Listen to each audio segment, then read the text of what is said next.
बिस्मिल्लाहिर्रहमानिर्रहीम। My dear students, अस्सलाम वालेकुम जी। उम्मीद है आप ठीक होंगे। आज हम डिस्कस करने वाले हैं शिज़ोट्राइपल पर्सनालिटी डिसऑर्डर को।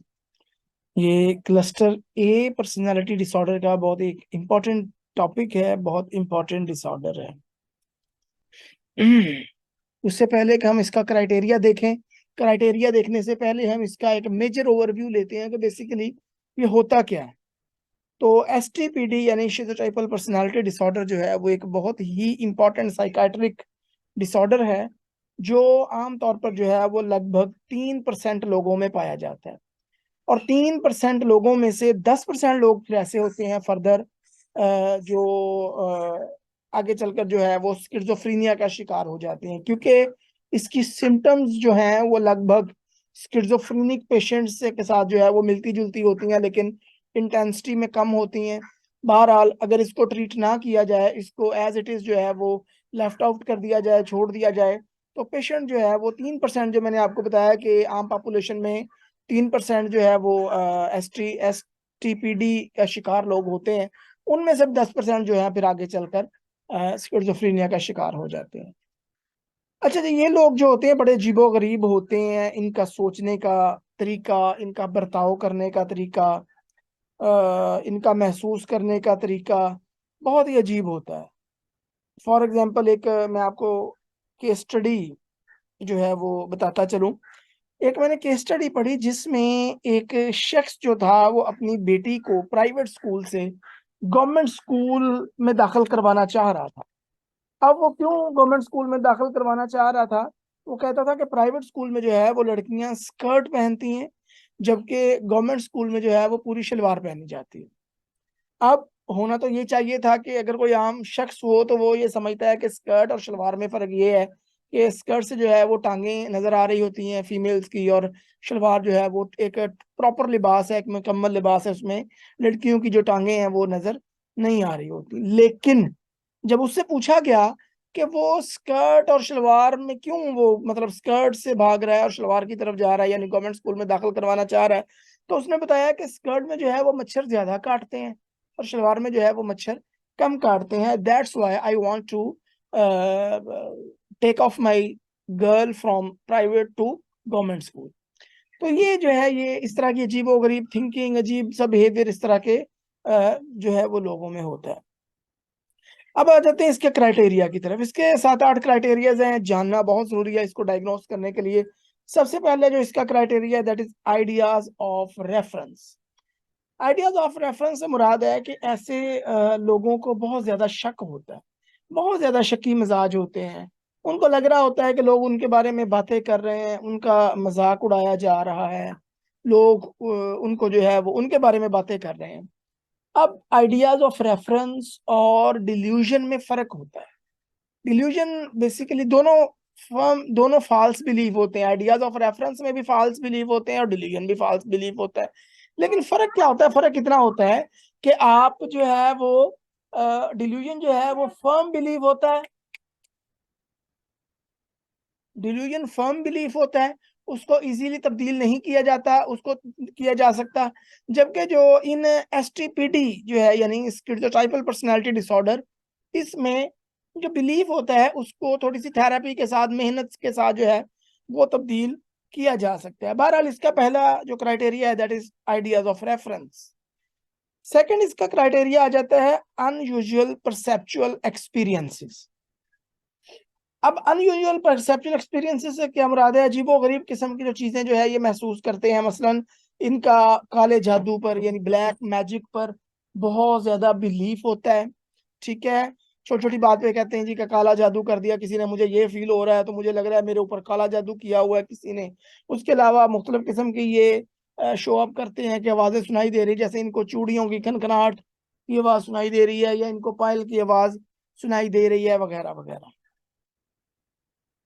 आगे तीसरा जो क्राइटेरिया है दैट इज ऑड बिलीफ और नेगेटिव थिंकिंग।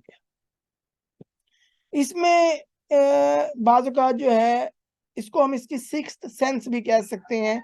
मसलन इनके दिमाग में ये सोच आ जाती है कि एक आम जो है या एक सेब जो है वो खाने से इंसान की सारी बीमारियां ठीक हो जाती हैं। ये एक ऑड थिंकिंग है इनकी, एक मैजिक नेगेटिव थिंकिंग है इनकी। ठीक हो गया जी।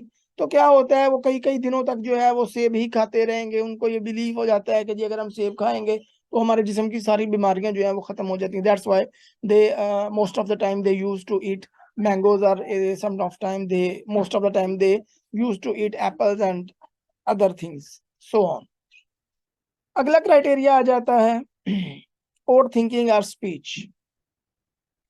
इनमें इनकी जो थिंकिंग होती है वो बड़ी अजीब होती है। इनका बात करने का तरीका, इनका सोचने का तरीका, जिंदगी गुजारने का तरीका जो बहुत ही अजीबोगरीब किस्म का होता है। मसलन ये चोरी करके, ये समझते हैं कि चोरी करके जो माल इकट्ठा किया जाए तो वो उनको गरीबों में तकसीम कर दिया जाए तो सवाब होता है। यानी अमीर लोगों से जो है वो माल चोरी किया और गरीबों में तकसीम कर दिया। ऑल्दो ये गलत होता है, नॉर्मल चीज नहीं है, लेकिन इनके ख्याल के मुताबिक जो है वो बिल्कुल ठीक कर रहे हैं और बहुत जो है वो सवाब का काम कर रहे हैं। आगे आ जाता है जी पैरानोया।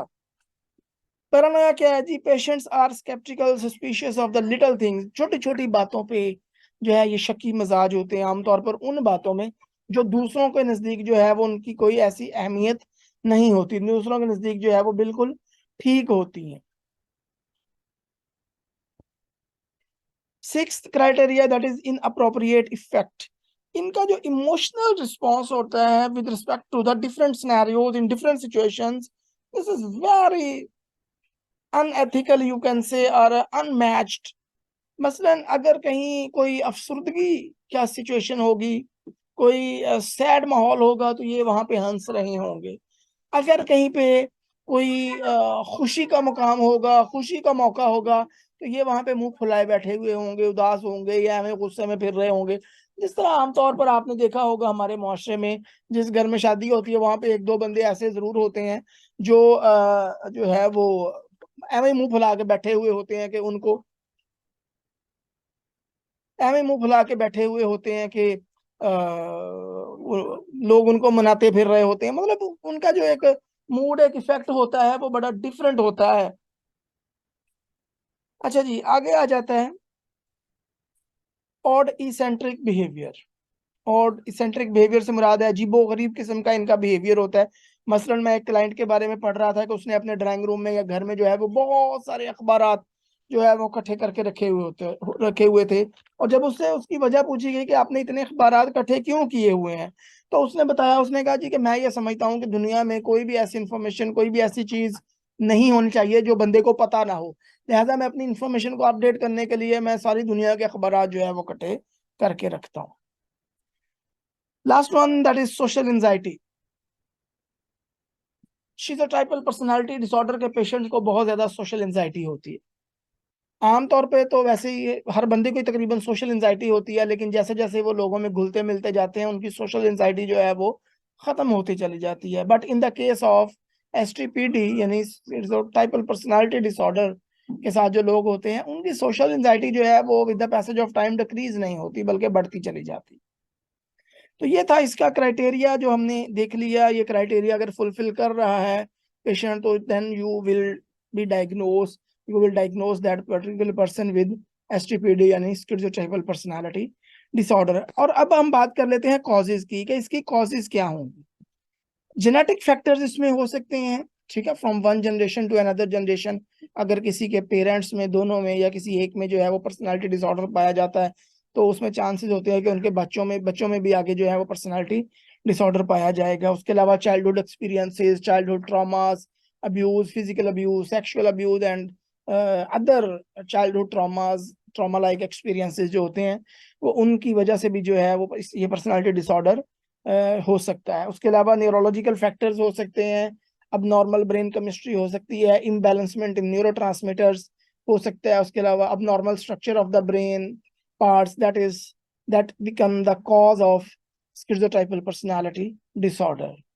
तो ये था आज का हमारा लेक्चर। अगर कोई चीज़ समझ नहीं इसमें आई तो यू कैन आस्क मी, इंशाल्लाह मैं कोशिश करूंगा कि उसका जवाब दूं। अपना बहुत सारा ख्याल रखिएगा। अल्लाह हाफिज।